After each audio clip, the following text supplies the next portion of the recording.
અને પાછું ખેંચીને બિનહરીફ ચૂંટણી જીતવા નીકળે છે. મેં તો ચેલેન્જ કરી કે 14, 15, 16 ના અંદર મારા બધા ઉમેદવાર ઉભા છે.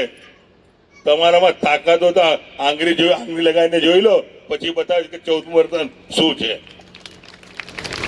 કારણ કે આ લોકોને દાદાગીરી કરવી છે. સત્તા એમની, પોલીસ તંત્ર એમના સાથે, સરકારી તંત્ર એમના સાથે, દાદાગીરી કરીને આ કામ કરવું.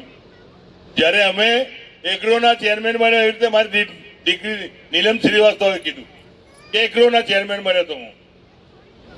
એગ્રોના ચેરમેનના દરમિયાનના અંદર જે કરોડોનું કૌભાંડ પકડ્યું અને કરોડના કૌભાંડના અંદર આજે 16, 25, 26 વર્ષથી ભારતીય જનતા પાર્ટી ગુજરાત પર રાજ કરી રહી છે, કોર્પોરેશનમાં રાજ કરી રહી છે. આપ કોઈ બી જે સાંભળ્યું હોય કોઈ એમડી સસ્પેન્ડ થયો હોય, અને એગ્રોના ચેરમેન થઈને મેં એમડી ને સસ્પેન્ડ કર્યા.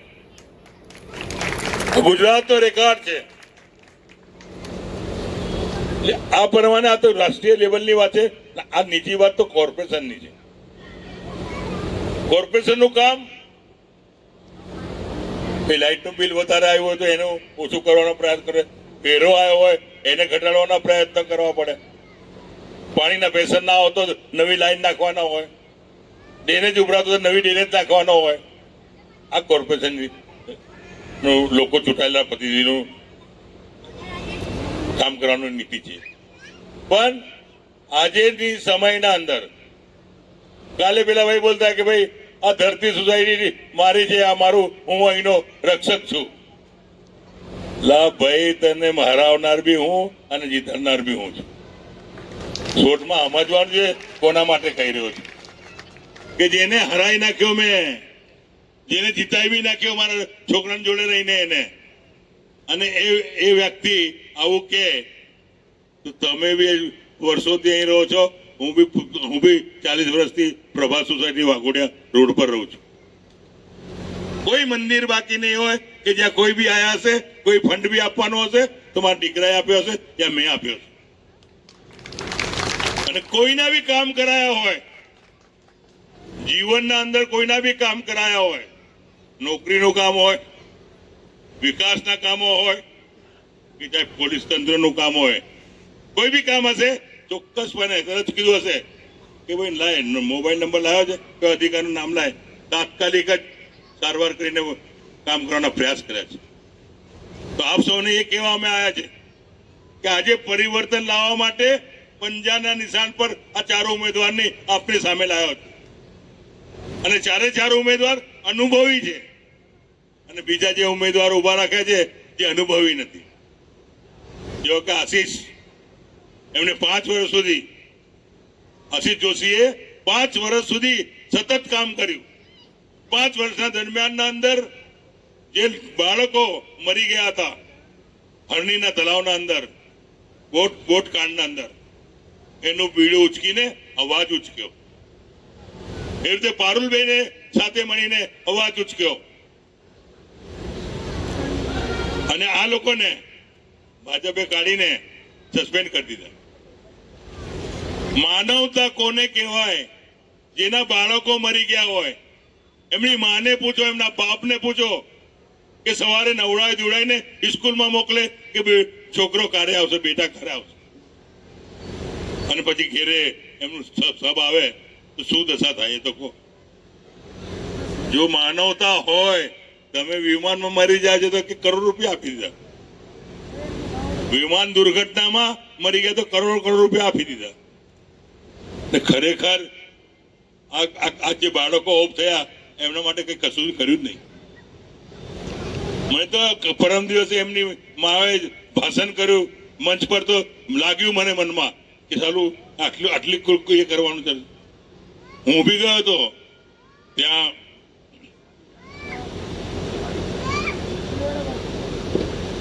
હરણી બોટ કાંડમાં, તો ત્યાં એક બેન આવી ગયા ફટાફટ મને કહેવા લાગ્યા તમે શું કરશો, શું કરવાનું છે?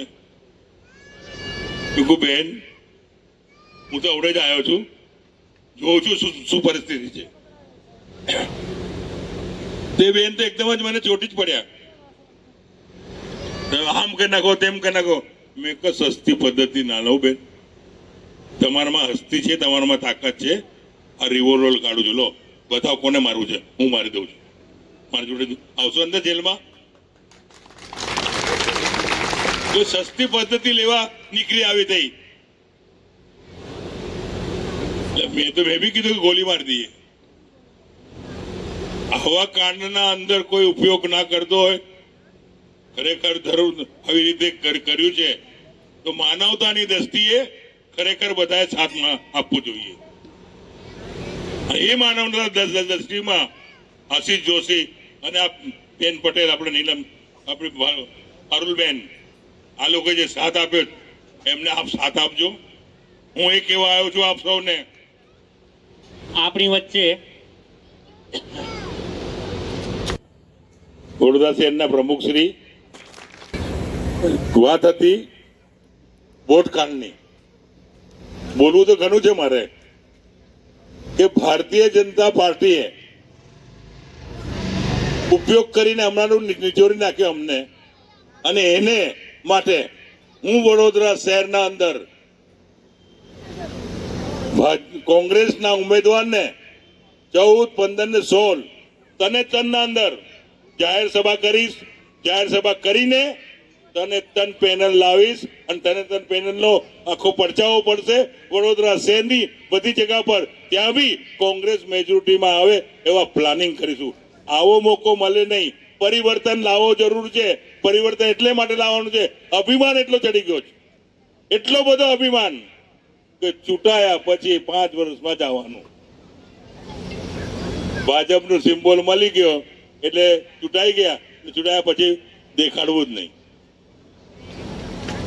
બોલવું ઘણું છે, બોલનારા આવી ગયા છે. બોલવું ઘણું છે કે ભારતીય જનતા પાર્ટીના અંદર સ્વાર્થી લોકો આવી ગયા છે.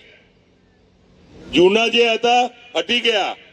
લાલકૃષ્ણ અડવાણીને હટાવી દીધા, પછી અમારે નલિન ભટ્ટ હતા એમને હટાવી દીધા.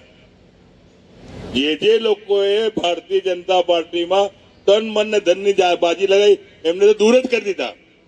આ નવા આવી ગયા કે જેને ખરેખર કઈશું દાન બલિદાન બી નથી આપ્યું. દેશને આઝાદ કરવા કોંગ્રેસે સરકાર દેશને આઝાદ કર્યું. બધી જ રાષ્ટ્રીઓ મળીને, હિન્દુ, મુસ્લિમ, શીખ, ઈસાઈ બધાએ મળીને દેશને આઝાદ કર્યો. આ તો બનેલી થાળી પર આવી ગયા અને કરપ્શન જ. ખાલી 5 જ વેપારીઓને ધંધો આપવાનો. રિલાયન્સ છે, પછી 4-5 મોટા છે એ લોકોને જે વિકાસના કામો આલવાનો. એરપોર્ટ બી વેચી દો. કોર્પોરેશન ને કોન્ટ્રાક્ટ પદ્ધતિ પર કરી દો. આ ભારતીય જનતા પાર્ટીએ નક્કર કરપ્શન કર્યું છે. હું તો રહ્યો છું ભારતીય જનતા પાર્ટીમાં 30 વર્ષ સુધી. 30 વર્ષના દરમિયાન અંદર ભારતીય જનતા પાર્ટીએ કઈ ટકાવારી લીધી, કઈ કરપ્શન કર્યું એ મારા હૃદયમાં લખેલું છે. તો જાગો ને પરિવર્તન લાવો. કોંગ્રેસને લાવ અને પરિવર્તન લાવો. કોંગ્રેસ આવશે તો આપણે વિકાસ કરશે. પહેલાના સમયની દરમિયાન આ સમયના દરમિયાન અંદર ફરક પડ્યો છે. આપ જુઓ, આટલી સભા નહીં થતી હતી.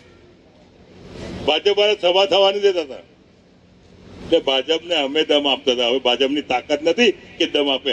હવે કોંગ્રેસને તાકાત આપીને આગળ લાવવાના પ્રયાસ કરીશું અમે. તો આપ સૌ માતાઓ, બહેનો, ભાઈઓ, વડીલો, હું આપના પડખે છું. પ્રભાસ સોસાયટીમાં રહું છું. જ્યારે બી જરૂર પડશે, વિકાસના કામો હોય, રાજકીય કામો હોય, કોઈ બી કામો હશે, ચોક્કસપણે કામ કરીશ. પણ આ 4 કોંગ્રેસના ઉમેદવાર આશીષ જોશી, જેમનું 2 નંબર છે, નીલમ શ્રીવાસ્તવ મારી દીકરી છે, એનું 7 નંબર છે, પારુલબેન પટેલ એમનું 9 નંબર છે, હિતેશ કુમાર પાંચી એમનું 10 નંબર છે. આ 4 ને વોટ આપજો. એક મતદારને 4 વોટ આપવાનો અધિકાર છે અને 4 પંજાના નિશાન પર બટન દબાવજો અને ઓકે બટન દબાવજો નીચે તો પંજાને ચારે ચાર પંજાને વોટ મળશે એવી વિનંતી કરવા આવ્યો છું. હું આપનો જ રહીશ. અડધી રાતે મારી જરૂર પડશે. અડધી રાતે તમારું કામ કરવા માટે હું ખાતરી આપું છું. જય હિન્દ, જય ભારત.